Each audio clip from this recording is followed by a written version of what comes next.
বন্ধুসকল, অৱশেষত এটা ভাল খবৰ আহিল যে এইবাৰৰ ISL অনুষ্ঠিত হ'বলৈ গৈ আছে, অৰ্থাৎ ISL 2025-26ৰ ছিজন ষ্টাৰ্ট হ'বলৈ গৈ আছে অহা 14 ফেব্ৰুৱাৰীৰ পৰা।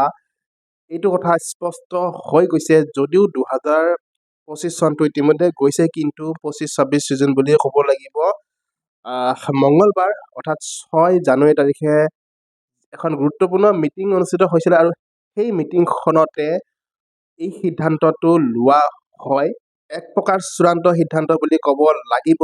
6 তাৰিখৰ মিটিংখনত যিটো সিদ্ধান্ত লৈছে, 14 ফেব্ৰুৱাৰীৰ পৰা ISL অনুষ্ঠিত হ'বলৈ গৈ আছে। শ্বৰ্ট টাৰ্মত অনুষ্ঠিত হ'ব।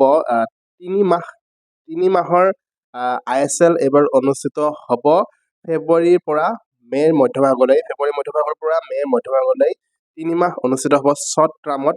হয়তো ছিংগল লেগ অনুষ্ঠিত হ'ব আৰু খুব সম্ভৱ 91খন মেচ অনুষ্ঠিত হ'ব। এতিয়াও স্পষ্ট হোৱা নাই, কাৰণ ফৰ্মেট শ্বেডিউল যিহেতু অহা নাই। কিন্তু এটা কথা নিশ্চিত যে ISL অনুষ্ঠিত হ'বলৈ গৈ আছে, অনুষ্ঠিত হ'ব 14 ফেব্ৰুৱাৰীৰ পৰা এইবাৰ। ইমান দিনে আমি মিটিঙৰ ওপৰত মিটিং দেখি আহিছোঁ, কেতিয়াও কোনো কাৰণতে জট নাভাঙে, ক'ৰবাত নহয় ক'ৰবাত কিবা এটা ৰৈ যায়। কিন্তু 6 তাৰিখ মঙলবাৰ যিখনৰ মিটিং, এই মিটিংখনত কিন্তু ফাইনেল হৈ গৈছে আৰু ক্ৰীড়া মন্ত্ৰালয়ৰ ফালৰ পৰা চৰকাৰীভাৱে ঘোষণা হৈ গৈছে ISL অনুষ্ঠিত হ'ব বুলি ফেব্ৰুৱাৰীৰ পৰা। তো এই মিটিংখনত এক প্ৰকাৰ ক্লাববোৰক কিন্তু কঠোৰভাৱে কোৱা হৈছিল ক্ৰীড়া মন্ত্ৰীৰ ফালৰ পৰা যে ISL খেলিলে খেলিব, নেখেলিলে নাই।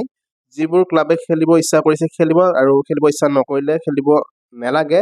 তো কঠোৰভাৱে কোৱা হৈছিলে আৰু 5-6টা টীম থাকিলেও এবাৰ ISL অনুষ্ঠিত কৰা হ'ব, সেই কথা জনোৱা হৈছিলে। আৰু তাৰপিছত ক্লাববোৰেও মান্তি হৈছে, অৰ্থাৎ কোনো ধৰণৰ আৰু জট নাই এইবাৰ ISL অনুষ্ঠিত হোৱাৰ।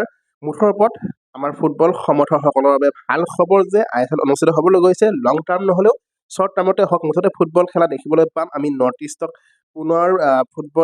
ফুটবল আমি দেখিবলৈ পাম, বাকী টীমবিলাকৰ ফুটবল দেখিবলৈ পাম। সেইটো আমাৰ সমৰ্থকসকলৰ বাবে ভাল খবৰ। আৰু এইটো সিদ্ধান্ত হৈ গৈছে যে এইবাৰ ISL অনুষ্ঠিত হ'ব, কিন্তু অহাবাৰলৈ কি হ'ব, বাকী বছৰ কি হ'ব, তো তাৰ ওপৰতো সকলো সিদ্ধান্ত হৈ গৈছে। তাৰ বাবে AFFৰ ৰোডমেপো তৈয়াৰ হৈ গৈছে। তো AFFৰ ৰোডমেপ যদি আমি চাবলৈ যাওঁ, সময়সীমা এনেধৰণৰ কৰা হৈছে। ব্ৰডকাষ্ট কমাৰ্চিয়েল পাৰ্টনাৰ টেণ্ডাৰ 10 জানুৱাৰী দিয়া হ'ব। লং টাৰ্ম লীগ ষ্ট্ৰাকচাৰ চূড়ান্তকৰণ 20 জানুৱাৰী হ'ব। কমাৰ্চিয়েল পাৰ্টনাৰ প্ৰস্তাৱ জমা দিয়াৰ শেষ দিন 25 জানুৱাৰী। ব্ৰডকাষ্ট পাৰ্টনাৰ অনবোৰ্ডিং 31 জানুৱাৰী। ISL 2025-26 আৰম্ভ 14 ফেব্ৰুৱাৰী।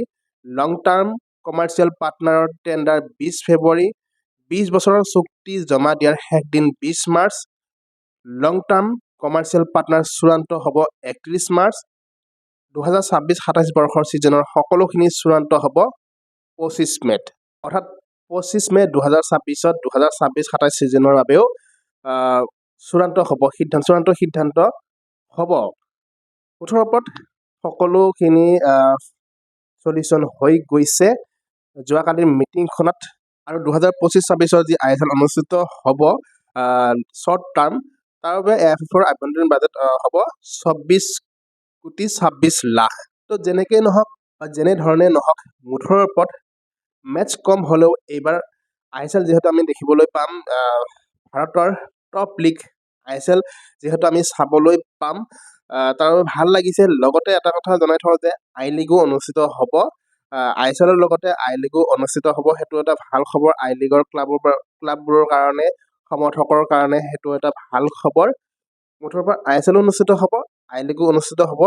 মুঠৰ ওপৰত ভাৰতত ফুটবল অনুষ্ঠিত হ'বলৈ গৈ আছে, আমি ফুটবল চাব মুঠতে পাম। এইটোৱে ভাল খবৰ দিবলৈ আছিলে আৰু আপডেটটো দিবলৈ আছিলে। লগতে পিছলৈ যি আপডেট আহি থাকে ISLৰ ওপৰত, আই লীগৰ ওপৰত, ফৰ্মেট শ্বেডিউল যি আহিব, সকলোবোৰ জনাই থাকিম আমাৰ ভিডিঅ'ত। চাই থাকিব ভিডিঅ'বিলাক। ভাল লাগিলে সকলোৱে লাইক শ্বেয়াৰ কৰিব, লগতে চেনেলটো ছাবস্ক্ৰাইব কৰি দিবলৈ নাপাহৰিব। ধন্যবাদ।